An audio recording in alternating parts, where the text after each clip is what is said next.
Hiring someone you already know and love from inside your church might seem like the safest move, but what happens when that internal hire fails? Today, we're going to unpack why hiring from within isn't always the slam dunk that it appears to be, and how to do it right when it is. Hi there, my name's Todd Rhodes. I'm one of the co-founders over at chemistrystaffing.com. And I'm your host right here on the Healthy Church Staff Podcast. And I'm your host every weekday, Monday through Friday. You know them. You trust them. They've been faithful. They love you. They love your church. They love the vision and the direction. So why not just promote them from a key volunteer to a key staff role? Because sometimes internal hires, let me be honest, they implode. And today we're talking about surprising risks that can come up when hiring from within and what you can do to avoid one of the most painful kinds of staff transitions. All right, so let me start here just as a starting point. Internal hires can be absolutely wonderful. They love you, they love your church, they love the vision. They're giving their time freely now, which means that they're invested. And they might make a great staff member. But sometimes great volunteers don't translate into great staff members. And that's what we're talking about today. How do you know? Let's start here because familiarity is not the same as readiness. Okay? Just because somebody's been out there for years doesn't mean that they're ready to lead. You might say, but they're so loyal. Loyalty doesn't equal leadership. But they know our people. Well, so does the janitor at the church. That doesn't make them ready to be your next executive pastor. But they've got such a heart for ministry. That's awesome. But are they equipped to succeed in a staff role? Churches often promote based on relationship, not on readiness. And that's a setup for frustration on both sides. Now, let me be clear here. I'm not saying that great volunteers cannot be great staff members. They absolutely can be.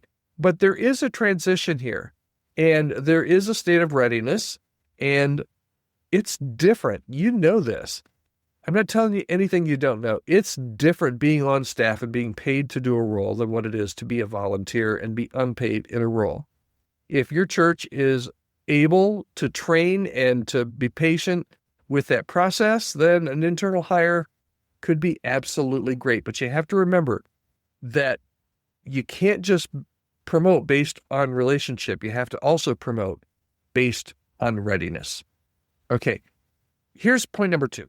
Internal hires can change the culture. They can change it for better or for worse. Matter of fact, let me say this. Internal hires will change your culture.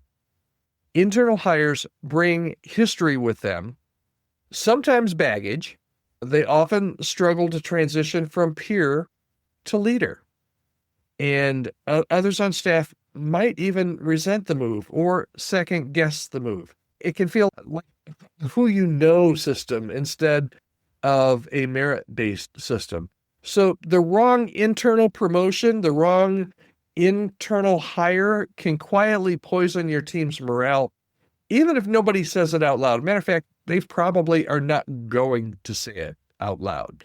So just remember and consider before you make that internal hire, they will change your culture for better or for worse. So you need to make sure you have buy-in not only from the person you're bringing on staff, but also from your staff. And you need to be ready and be well equipped to help them during that transition because it will be different. All right. So you've got somebody that Todd, I think that this person would be they're a great volunteer. I think they'd be a great internal hire. How do I do it the right way? How do I promote from within and make it work well? Because sometimes you absolutely should hire from within. Okay, here are my tips. Okay, and I share this with the churches that we work with here at Chemistry. When we talk with them about want to know whether or not they should hire somebody that's part of their church. Number 1, treat them like an external candidate, okay? Full interview process, full evaluation. Check them for competence, not just for chemistry.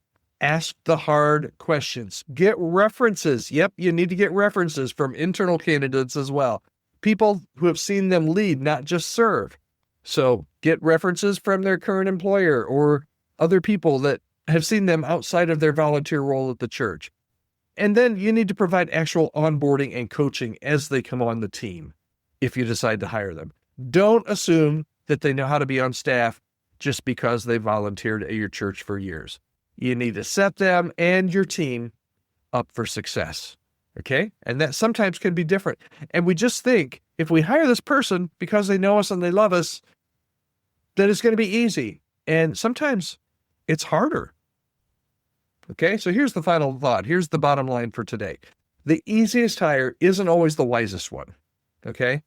Be careful when promoting somebody you already love. It's still a hire and it still matters, and it will change your culture either for the better or for the worse. I would love to hear your internal hire success stories and also maybe an internal hire failure story. Reach out to me. I'd love to hear your story.